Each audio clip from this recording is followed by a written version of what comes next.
નમસ્તે તુલા રાશિના મિત્રો, અમારી યુટ્યુબ ચેનલમાં આપનું સ્વાગત છે. હું પરમાનંદ મહારાજ ગર્જના કરું છું. બેટા, ધ્યાનથી સાંભળો. મહાભારત શરૂ થવાનું છે અને દુનિયાની કોઈ શક્તિ આ ઘટનાને રોકી શકશે નહીં.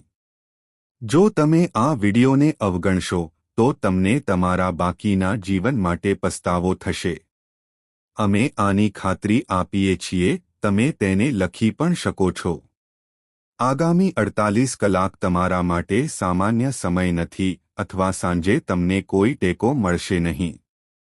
આ સમય ભગવાન તરફથી ભેટ છે.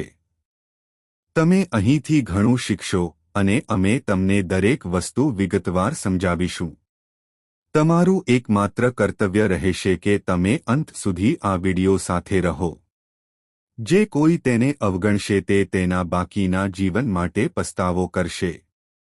હું આ ખાતરીપૂર્વક કહી રહ્યો છું. વિડિયો શરૂ કરતા પહેલા તમે બધા સાચા ભક્તો અને માતા રાણીના પ્રેમાળ ભક્તો, કૃપા કરીને વિડિયોને મીઠી લાઇક આપો અને સાચા હૃદય અને ભક્તિ સાથે નીચે ટિપ્પણી વિભાગમાં 3 વખત જય રાધા રાણી, જય માતા રાણી લખો. તમને અને તમારા સમગ્ર પરિવારને માતા રાણીના સીધા આશીર્વાદ અને પ્રેમ પ્રાપ્ત થશે. જો તમે આ ચેનલમાં જોડાયા નથી તો કૃપા કરીને ઝડપથી સબસ્ક્રાઇબ કરો, કારણ કે અમે સમયાંતરે તમને ચેતવણી આપીએ છીએ અને આ ચેનલ દ્વારા તમારી સમસ્યાઓનું નિરાકરણ લાવીએ છીએ. તો વિલંબ ન કરો અને ઝડપથી સબસ્ક્રાઇબ કરો. અમારા શબ્દો થોડા કઠોર લાગે છે, પરંતુ અમે હંમેશા સત્ય બોલીએ છીએ અને મને તે કહેવામાં સારું લાગે છે. આગામી 48 કલાકમાં તમારા જીવનમાં જે કંઈ થવાનું છે, તમે કહેશો, ભગવાન, અમારું સન્માન બચાવવા બદલ આભાર. હા મિત્રો, તે કંઈક એવું છે જે સાંભળીને તમે રોમાંચિત થશો. આ વર્ષનો અંત છે. દુશ્મનની ખરાબ નજર તમારા પર છે અને તેથી ખુશ થવાની જરૂર નથી. કારણ કે વર્ષના છેલ્લા તબક્કામાં આ 10 સૌથી પીડાદાયક ઘટનાઓ તમારા જીવનમાં કોઈને કોઈ સ્વરૂપમાં ચોક્કસ બનશે, કારણ કે શનિ, રાહુ અને શુક્ર ત્રિગ્રહી યોગ બનાવી રહ્યા છે. તેની અસર તમારા સમગ્ર જીવન પર સ્પષ્ટપણે દેખાય છે. મિત્રો, જ્યારે તમે આ બધું સાંભળો છો ત્યારે તમારી વિચારવાની ક્ષમતા એક ક્ષણ માટે થોભી જશે. મિત્રો, આ આખા વર્ષે તમને ખૂબ રડાવ્યા છે. આ વર્ષે તમે ઘણી મોટી સમસ્યાઓનો સામનો કર્યો છે. ઘણા પ્રસંગોએ તમે તમારા જીવનનો અંત લાવવાનું પણ વિચાર્યું છે. તમારા પોતાના લોકોએ તમને દગો આપ્યો. તેમણે તમને ભાવનાત્મક રીતે તોડી નાખ્યા. પણ મિત્રો, બસ હવે. વર્ષ આવવાનું છે અને આ વર્ષનો અંતિમ તબક્કો ચાલી રહ્યો છે. આ વર્ષના અંતમાં તમારા જીવનમાં એક એવી ઘટના બનશે જે તમારા વિરોધીઓને પણ તમારી સામે ઝૂકવા માટે મજબૂર કરશે. મિત્રો, તમને કોઈ સારા સમાચાર મળવાના છે. તે જ સમયે સતર્ક રહેવું પણ એટલું જ મહત્વપૂર્ણ છે. મિત્રો, વાસ્તવિક સંઘર્ષ શરૂ થવાનો છે. આજે આ વિડિયોમાં હું કેટલાક ઉપાયો શેર કરીશ જે, જો વર્ષના અંત પહેલા અમલમાં મૂકવામાં આવે તો 2026ને તમારા જીવનનું શ્રેષ્ઠ વર્ષ બનાવશે. મિત્રો, આ અંતિમ દિવસોમાં દેવી લક્ષ્મીના આશીર્વાદ તમારા પર વરસવા લાગ્યા છે. શુક્ર તમારી કુંડળીમાં મજબૂત સ્થિતિમાં છે. મિત્રો, અને જ્યારે તમને શરૂઆતથી જ દેવી લક્ષ્મીના આશીર્વાદ મળે છે ત્યારે તમને એટલી બધી સંપત્તિ મળે છે કે તેનું સંચાલન કરવું મુશ્કેલ બની જાય છે. મિત્રો, તમારી આસપાસ કેટલાક લોકો છે જે સતત તમારા પર ખરાબ નજર નાખતા રહે છે. મિત્રો, તેમની નકારાત્મક નજર એક સરળ ખરાબ નજર કરતાં પણ વધુ ખતરનાક છે.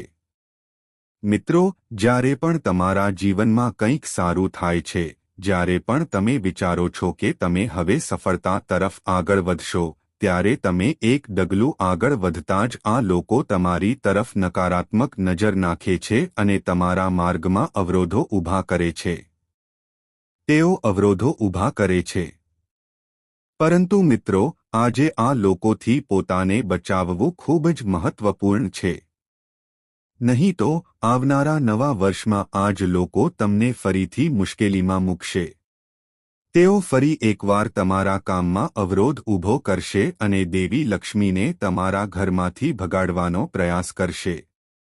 હું આ વિડિયોમાં તેમનાથી પોતાને બચાવવાની રીત પણ શેર કરીશ, કારણ કે હું જાણું છું કે તમે બીજાના શ્રાપ, ખરાબ નજર અને લોકો દ્વારા કરવામાં આવતા કાળા જાદુથી સૌથી વધુ પરેશાન થયા છો. મિત્રો, વર્ષનો અંત તમારા જીવનમાં ઘણી વિચિત્ર અને મહત્વપૂર્ણ ઘટનાઓ લાવી રહ્યો છે. સંયમ રાખો અને તમારી વાણી પર નિયંત્રણ રાખો, કારણ કે આ દિવસોમાં તમે ખોટા શબ્દો બોલી શકો છો. ભલે તમારી પાસે નાની મોટી દલીલ હોય તો પણ પાછળ હટવું શ્રેષ્ઠ છે.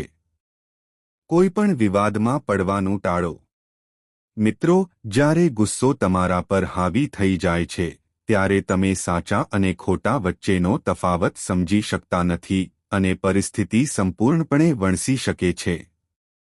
તમે સામાન્ય રીતે સ્વભાવે શાંત છો અને દલીલોમાં પડતા નથી, પરંતુ જ્યારે વસ્તુઓ મર્યાદાથી આગળ વધે છે, ત્યારે તમારો ગુસ્સો અત્યંત તીવ્ર અને નિયંત્રણ બહાર થઈ જાય છે. હવે શું થવાનું છે તે વિશે વાત કરીએ. પરંતુ તે પહેલા, મિત્રો, જો તમને આ વિડિયો હજુ સુધી પસંદ ન આવ્યો હોય તો કૃપા કરીને તરત જ કરો, કારણ કે હું વર્ષના અંતમાં મહત્વપૂર્ણ ઘટનાઓ માટે તમારા માટે એક ખાસ રાશિફળ લાવ્યો છું. તો હમણાં જ વિડિયોને લાઇક કરો અને સંપૂર્ણ શ્રદ્ધા અને ભક્તિ સાથે ટિપ્પણી વિભાગમાં 3 વખત જય દેવ જય લખો. મિત્રો, જો આખા વર્ષમાં તમારા જીવનમાં કોઈ એક વસ્તુએ મુખ્ય ભૂમિકા ભજવી છે, તો તે છે તંત્ર મંત્ર અને તાંત્રિક વિધિઓ. તમારા દુશ્મનોના આ નકારાત્મક પ્રયાસોએ તમને ખૂબ જ તકલીફ આપી છે. ક્યારેક તમને ખ્યાલ પણ ન હતો. મિત્રો, તમારા ઘણા છુપાયેલા દુશ્મનો છે જે તમને પ્રગતિ કરતા જોવા માંગતા નથી. આ જ કારણ છે કે તમારા જીવનમાં ઘણી બધી અવરોધો અને સમસ્યાઓ ઊભી થઈ છે. મિત્રો, એ પણ સાચું છે કે આ વર્ષ દરમિયાન ગ્રહો અને તારાઓ ઘણી વખત તમારા પર દયાળુ રહ્યા છે, જેનાથી તમને થોડી ખુશી મળી છે. પરંતુ મિત્રો, હું જાણું છું કે આ વર્ષે તમે ખૂબ જ માનસિક વેદના સહન કરી છે. ઘણી રાતો એવી આવી જ્યારે તમે બરાબર સૂઈ શક્યા ન હતા. તમે બેચેન હતા, પરસેવાથી લથપથ હતા. આ વર્ષે તમે ખૂબ ગુસ્સો પણ અનુભવ્યો હતો. મિત્રો, તમે અંદરથી ખૂબ જ પરેશાન હતા. ઘણી બધી વસ્તુઓ હતી જે તમે કરવા માંગતા હતા પરંતુ સંજોગોને કારણે કરી શક્યા નહીં. તમે લાચાર હતા. પરિસ્થિતિ તમારા પક્ષમાં નહોતી. આર્થિક રીતે તમને પણ ઘણી મુશ્કેલીઓનો સામનો કરવો પડ્યો. તમે ઘણી વખત તમારી આંતરિક ઈચ્છાઓને પણ દબાવી દીધી. તમને જે જોઈતું હતું તે મળ્યું નહીં. અને જ્યારે તમે કર્યું ત્યારે પણ તમારે પોતાને નિયંત્રિત કરવું પડ્યું. મિત્રો, આ બધું તમારી સાથે બન્યું છે. અને મિત્રો, આ વર્ષે ઘણા પ્રિયજનોએ પણ તેમના સાચા રંગ પ્રગટ કર્યા. તેઓએ તમને અધવચ્ચે જ છોડી દીધા, તમને જીવનના વમળમાં. આજકાલ નાના બાળકો પણ ખોટા રસ્તે ભટકી રહ્યા હોય તેવું લાગે છે. મિત્રો, તેમની બોલવાની અને ચાલવાની રીત બદલાઈ ગઈ છે. અને આ વર્ષ, મિત્રો, તમારા જીવનનો સૌથી પડકારજનક સમય સાબિત થયો છે. ખુશીઓ આવી છે, સંપત્તિ આવી છે, પરંતુ તમે જેટલી આશા રાખી હતી તેટલી નહીં. કેટલીક ઘટનાઓ એવી બની છે જે તમારી કલ્પના બહારની હતી. મિત્રો, તમે ક્યારે કલ્પના પણ ન કરી હોય તેવી ઘટનાઓ બની છે. અને કેટલીક ખુશીઓ એવી પણ અનુભવાઈ છે જેની તમે ક્યારે કલ્પના પણ ન કરી હોય. કેટલીક વસ્તુઓ જે તમે પહેલાથી જ વિચારી હતી તે સરળતાથી થશે, અને તમે તમારા મનમાં સંકલ્પ કર્યો હતો કે કોઈ મુશ્કેલી નહીં આવે, પરંતુ તે જ કાર્યો અધૂરા રહી ગયા. મિત્રો, જે કાર્યો તમે સરળતાથી કરી શક્યા હોત તે અટકી ગયા છે. તમારે આ બધું સહન કરવું પડ્યું છે. પરંતુ હવે વર્ષ તેના અંતિમ તબક્કામાં છે અને એક નવું વર્ષ શરૂ થવાનું છે. મિત્રો, જો અંત સારો હોય તો શરૂઆત પણ શુભ હોય. આપણા ઘરમાં દેવી લક્ષ્મીનો પ્રવેશ સૌથી મહત્વપૂર્ણ છે. જ્યારે ઘરમાં સકારાત્મક ઉર્જા હોય છે ત્યારે વાતાવરણ શુદ્ધ હોય છે. ત્યારે જ દેવી લક્ષ્મીના દર્શન થશે અને તેમના આશીર્વાદ વર્ષની શરૂઆતથી જ તમારી સાથે રહેશે. મિત્રો, ફક્ત કેલેન્ડર બદલવું પૂરતું નથી. વર્ષની સ્થિતિ જ બધું નથી. ગ્રહોની સ્થિતિ પણ બદલાય છે જે તમારી કુંડળીને અસર કરે છે. તેથી નવા વર્ષ સાથે જીવનમાં નવીનતા લાવવી જરૂરી છે. ફક્ત વર્ષ બદલવાથી બધું આપમેળે બદલાઈ જશે નહીં. નવું વર્ષ આવતાની સાથે તમારે ચોક્કસ નિયમોનું પાલન કરવાની જરૂર પડશે. પહેલા આ નિયમોને સમજો. પહેલા, તમારા ઘરમાંથી નકારાત્મકતા દૂર કરો. તમારા જીવનમાં પરિવર્તન શરૂ કરો. સૌથી મહત્વપૂર્ણ બાબત એ છે કે વહેલા ઉઠવાની આદત કેળવો. સવારે 4 વાગ્યે ઉઠવું જરૂરી નથી, પરંતુ ઓછામાં ઓછું સવારે 6 વાગ્યા સુધીમાં. દિવસ દરમિયાન સૂવાની આદત તોડી નાખો, કારણ કે આ ઘરમાં નકારાત્મક ઉર્જાનું મૂળ છે. જે ઘરોમાં લોકો મોડા સૂવે છે ત્યાં પ્રગતિ અવરોધાય છે અને દેવી લક્ષ્મી પ્રવેશવાનો ઇનકાર કરે છે. વધુમાં, જો તમે અથવા પરિવારનો કોઈ સભ્ય નશીલા પદાર્થોનું સેવન કરે છે તો તેને પણ નિયંત્રિત કરવું જરૂરી છે. જ્યારે પણ ઘરમાં દેવતાઓની પૂજા કરવામાં આવે છે ત્યારે ઘરમાં કોઈ નશો ન હોવો જોઈએ. મિત્રો, જ્યારે તમે આ બાબતોને ધ્યાનમાં રાખશો અને તમારી અંદર સકારાત્મક પરિવર્તન લાવશો ત્યારે લક્ષ્મી આપમેળે તમારા ઘરમાં તમને શુભ શક્તિઓના આશીર્વાદ મળશે. હવે, મિત્રો, ચાલો આગામી મોટી ઘટના તરફ આગળ વધીએ. ધ્યાનથી સાંભળો. વર્ષના અંતે તમે તમારી જાતને બીજાઓ સાથે સરખાવવાનું શરૂ કરશો. ઘણી સરખામણી થશે એવું વિચારીને કે તેના જીવનમાં બધું બરાબર છે, મારા જીવનમાં નહીં. તેનો પરિવાર વધુ સારો છે. પરંતુ હંમેશા યાદ રાખો, લોકો ફક્ત તે જ બતાવે છે જે તેઓ બતાવવા માંગે છે. શું તમે તમારા પરિવારની ખામીઓ બધાને બતાવો છો? તમે નથી બતાવતા. જ્યારે તમે સોશિયલ મીડિયા પર ચિત્રો પોસ્ટ કરો છો ત્યારે તમે હંમેશા તેમને હસતા હસતા પોસ્ટ કરો છો. કોઈ રડતી વખતે તેમની સમસ્યાઓ બતાવતું નથી. અન્ય લોકો પણ એવા જ હોય છે. કોઈને હસતા જોઈને તમને લાગે છે કે તેમના જીવનમાં બધું જ સંપૂર્ણ છે અને તમારી પાસે ખામીઓ છે. પરંતુ તે સાચું નથી. કોઈના જીવનની તુલના તમારા પોતાના પરિવાર સાથે ન કરો. તેમના પરિવારને જોઈને તમારા પોતાના પરિવારને ઓછો આંકશો નહીં. તમને ખબર નથી કે તેમનું જીવન તેમની 4 દિવાલોમાં કેવી રીતે ચાલી રહ્યું છે. તેઓ ફક્ત તે જ બતાવે છે જે તેઓ બતાવવા માંગે છે. તેઓ તેમની ખામીઓ છુપાવે છે. શું તમે સમજો છો, મિત્રો? જે કોઈ મોટા ઘરમાં રહે છે અને સ્વાદિષ્ટ ખોરાક ખાય છે તે જરૂરી નથી કે તે ખુશ હોય. તે જરૂરી નથી કે તે શાંતિપૂર્ણ રાતની ઊંઘ હોય. તેથી સરખામણી કરવાનું બંધ કરો. વર્ષના અંતે સરખામણીની લાગણી તમારામાં ખૂબ જ મજબૂત હશે. તમે કોઈને આગળ વધતા જોશો, કોઈને સફળ થતા જોશો. આ બધું શનિ તરફથી એક કસોટી છે. જે લોકો પોતાને શાપ આપે છે તેઓ જ સ્થિર થાય છે. અને જે લોકો પોતાને સમજે છે તેઓ જ આગળ વધે છે. આ દિવસોમાં, વર્ષના અંત તરફ, તમે ખૂબ થાક અનુભવશો.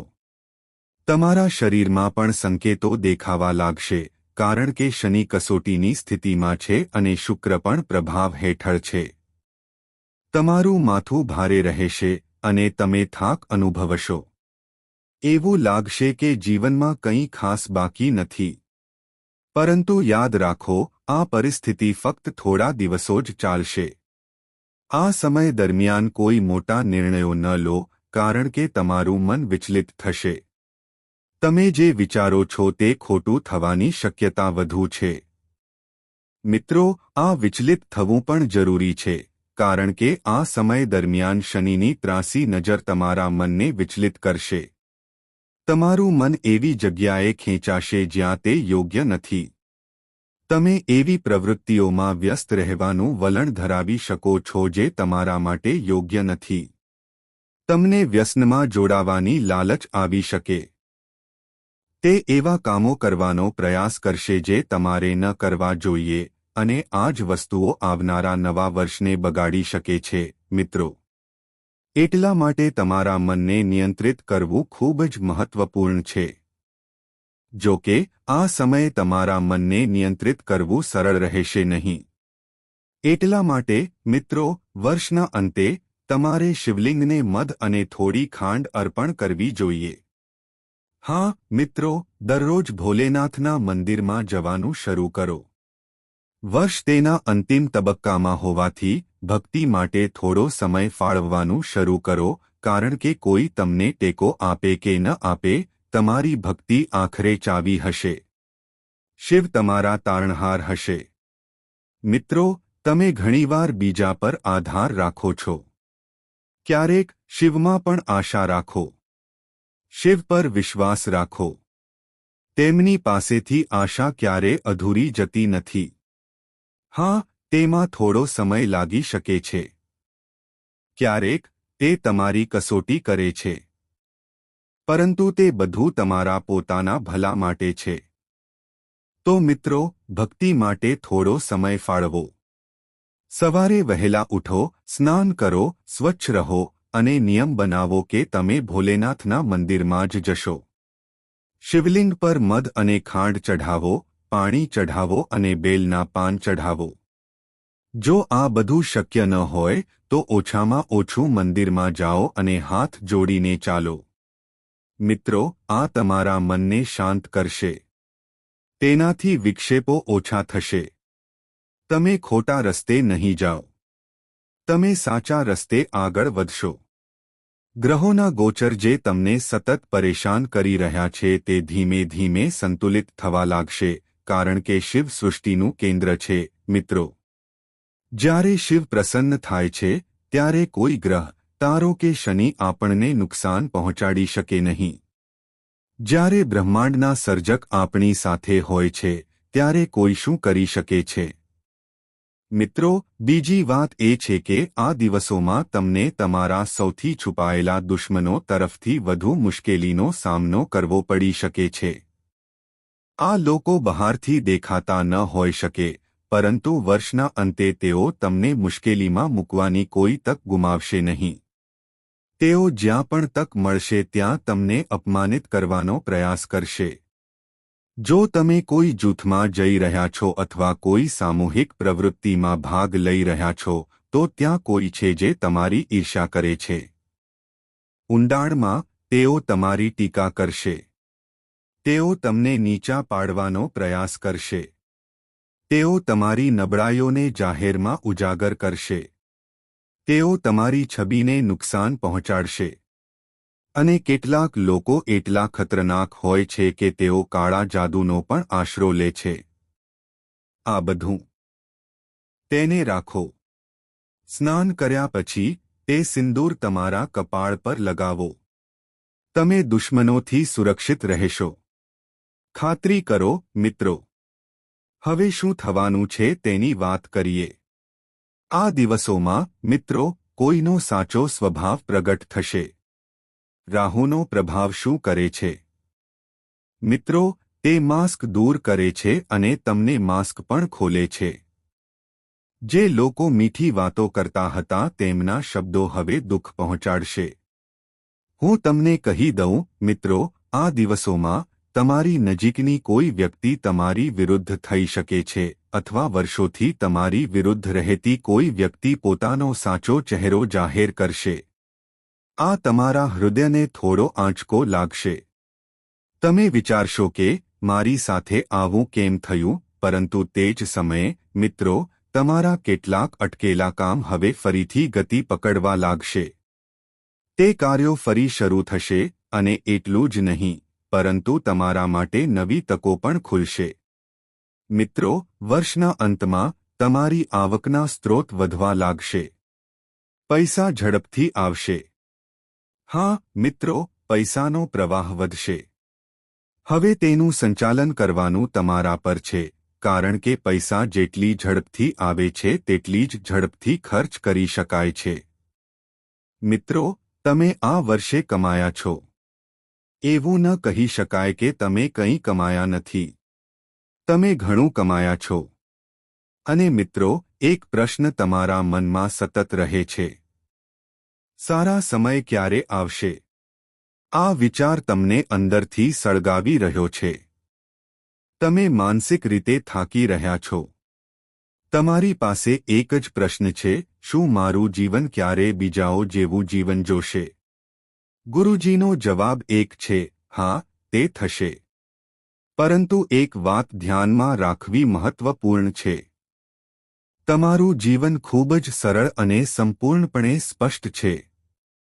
તમે એવા વ્યક્તિ છો જે હંમેશા બધાને સાથે લેવાનું વિચારે છે. જીવનમાં ઘણી વખત તમારી સાથે દગો થયો છે. સંબંધીઓએ તમારી સાથે અન્યાય કર્યો છે. મિત્રોએ તમારી સાથે દગો કર્યો છે. તમે જેમને તમારા હૃદયની ખૂબ નજીક માનતા હતા તેમણે પણ તમારી સાથે દગો કર્યો છે. પછી ભલે તે પૈસા હોય, પ્રેમ હોય કે આદર. દરેક પાસામાં તમે ભારે હૃદયથી જીવ્યા છો. છતાં તમે ક્યારે કોઈનું ખરાબ ઈચ્છ્યું નથી. કે તમે કોઈના પૈસા છેતર્યા નથી. છતાં વારંવાર મુશ્કેલીઓ તમારા માર્ગે કેમ આવી? ભાગ્ય તમને શા માટે સતત ત્રાસ આપતું રહે છે? આ પાછળનું એક મુખ્ય કારણ એક સ્ત્રી છે, એક સ્ત્રી જે તમારા જીવનમાં દુર્ભાગ્ય લાવે છે. ઘણીવાર એવું કહેવામાં આવે છે કે જ્યારે યોગ્ય સ્ત્રી કોઈ ઘરમાં પ્રવેશ કરે છે, ત્યાં ટ્રેન્ડ જુઓ. આજે જો કોઈ 8-0 કમાય છે, તો તે લોકોને 13-0નું મોટું વચન આપવાને બદલે તેમની આવક 12-0 હોવાનું કહે છે. આ તમારા પોતાના હાથે ખાડો ખોદવા જેવું છે. જે લોકો 5-0 કમાય તો પણ તમારી ઈર્ષ્યા કરે છે. કલ્પના કરો કે જો તમે તેમને તમારી વાસ્તવિક આવક કહો, તો શું તેઓ શાંતિથી રહી શકશે? ખાસ કરીને એક સ્ત્રી જે તમારી નજીકની સગી, પાડોશી અથવા મિત્ર હોઈ શકે છે. હંમેશા એક વાત ધ્યાનમાં રાખો, સ્ત્રીઓનું મન પુરુષો કરતાં વધુ સંવેદનશીલ અને સંવેદનશીલ હોય છે. તેઓ લાંબા સમય સુધી તેમના મનમાં વસ્તુઓને દબાવી રાખે છે. આ તમારા જીવન માટે મોટો ખતરો બની શકે છે. કારણ કે આવી સ્ત્રી, પુરુષ સાથે મળીને તમારું આખું જીવન બરબાદ કરી શકે છે. હવે પ્રશ્ન એ છે કે 2026માં આનાથી કેવી રીતે બચવું અને કઈ સાવચેતી રાખવી જોઈએ? ગુરુજી તમને દરેક વિગતો સમજાવવા જઈ રહ્યા છે. તો આ વિડિયોને અધવચ્ચે જ છોડી દેશો નહીં. અંત સુધી જોતા રહો. તમે બધું સ્પષ્ટ રીતે સમજી શકશો. તમે જોયું હશે કે કેટલીક સ્ત્રીઓને સતત પોતાની સરખામણી કરવાની આદત હોય છે, દરેક વસ્તુની સરખામણી કરવાની, જેમ કે તેનો પતિ આટલું બધું કમાય છે, તેની પાસે આટલી સુંદર વહુ છે, આટલી સુંદર પત્ની છે, તેની પાસે મોંઘી કાર છે, તેની પાસે લાખોની કિંમતનો સોનાનો હાર છે. જ્યારે કોઈ સ્ત્રી સતત આવી સરખામણી કરે છે, ત્યારે તે હંમેશા પોતાના જીવનથી અસંતુષ્ટ રહે છે. જો તમે એક ઉદ્યોગપતિ છો અને તમારો વ્યવસાય સારો ચાલી રહ્યો છે, નફો કરી રહ્યો છે, તો તમને એવા લોકો મળશે જે જાણી જોઈને તમારા માલમાં ખામીઓ શોધશે, અનિયમિતતાઓ બતાવીને તમારી સામે ફરિયાદો નોંધાવશે. તમામ પ્રકારના ખોટા આરોપો લગાવવામાં આવશે અને તમારા વ્યવસાયને બંધ કરવાનો પ્રયાસ પણ કરવામાં આવી શકે છે. જો તમે વિદ્યાર્થી છો તો કેટલાક લોકો જાણી જોઈને તમારા માનસિક સંતુલનને ખલેલ પહોંચાડવાનો પ્રયાસ કરશે, તમને ડ્રગ્સમાં ફેરવવાનો પ્રયાસ કરશે જેથી તમે પ્રગતિ ન કરી શકો, કંઈ પણ ન બની શકો. આનો અર્થ એ છે કે આ દુનિયામાં લોકો ફક્ત દુશ્મનાવટથી બીજાઓને જ રોકતા નથી, પરંતુ જેમને તેઓ શ્રેષ્ઠ માને છે તેમને રોકવા માટે દરેક શક્ય યુક્તિનો ઉપયોગ પણ કરે છે. તમારી સાથે પણ આવું જ થઈ શકે છે. મિત્રની પત્ની, નજીકનો પાડોશી અથવા તમે જેની સાથે કામ કરો છો તે કોઈ પણ સ્ત્રી તમને દગો આપી શકે છે. તે તમને કોઈ મોટા ષડયંત્રમાં ફસાવી શકે છે. આ ધ્યાનમાં રાખો.